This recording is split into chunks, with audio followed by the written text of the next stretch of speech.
Today's guest is Filip Rocca, the owner of Mezzo Ristorante and president of Erie Street BIA.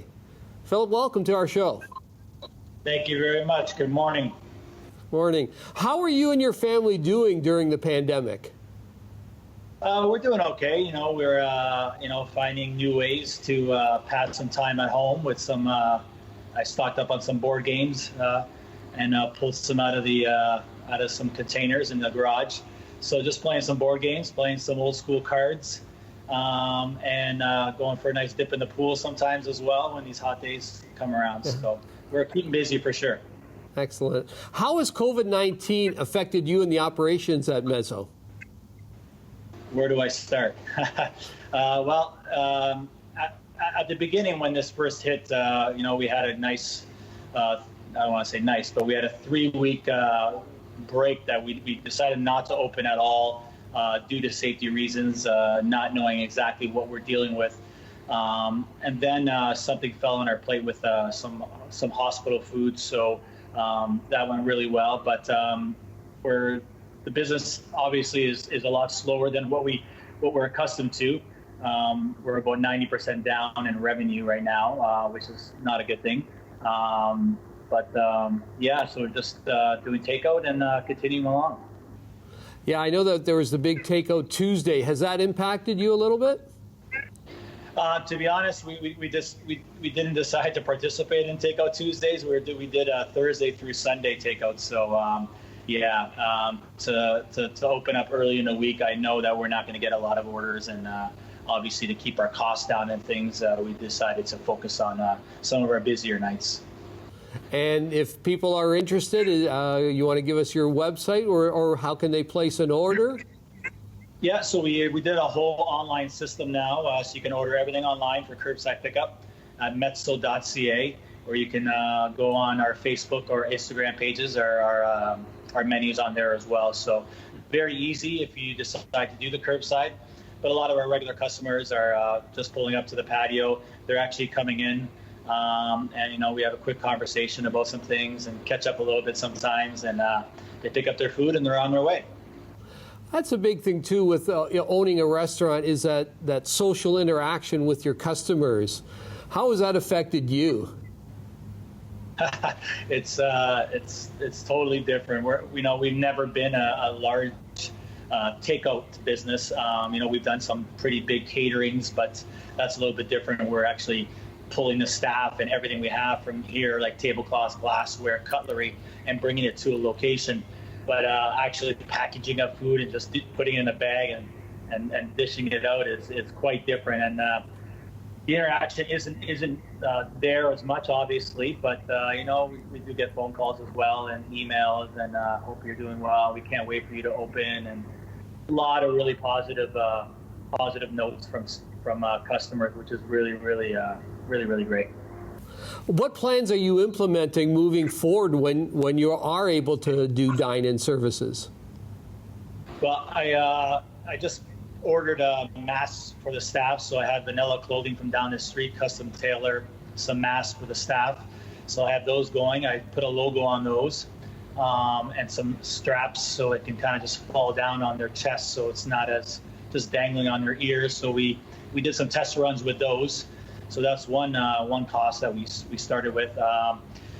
A friend of mine does drywall, and we're building some partition walls actually as we speak. So we built one so far, and we're going to be building another 5. So these walls will allow us to have tables close together with a partition in the middle, if you can imagine that, because I know the province is going to come at us with a 6-foot distance between tables.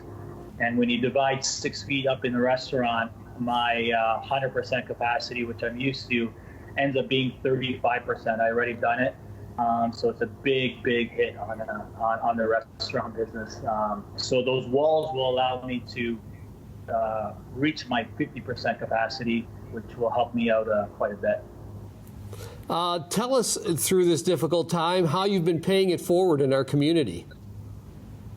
Well, when COVID first hit, which was March 15th or 16th there, we took a 3-week break, and then I had a meeting with IBEW, which is the electrical union of Windsor, and 773, and they wanted to pay it forward and do something for the community. So we're trying to brainstorm some ideas, and they wanted to buy some masks, but the company that they're trying to buy from wouldn't allow them to buy those because they're not a healthcare organization, and maybe hoarding and things like that. So I asked him, like, why don't we feed the healthcare workers? And he's like, wow, that's a great idea. And he was so for it, and he got it passed from his board. And we fed over 5,000 healthcare workers from Windsor, Essex, the 3 hospitals in Windsor, including Prince Road, all the way to Leamington and Chatham. Well, that's terrific. And you're working also with Windsor Respite Services? Yeah. So Windsor Respite Services, this Monday, which is June 15th, was our scheduled date for the Walk of Erie. It's an amazing organization.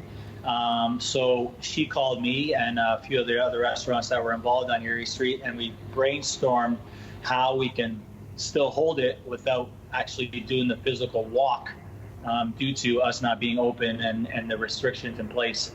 So we came up with a takeout idea, and so you can purchase tickets and you can get a meal from 5 different restaurants and pick up at one location, which is, I think, is an amazing deal.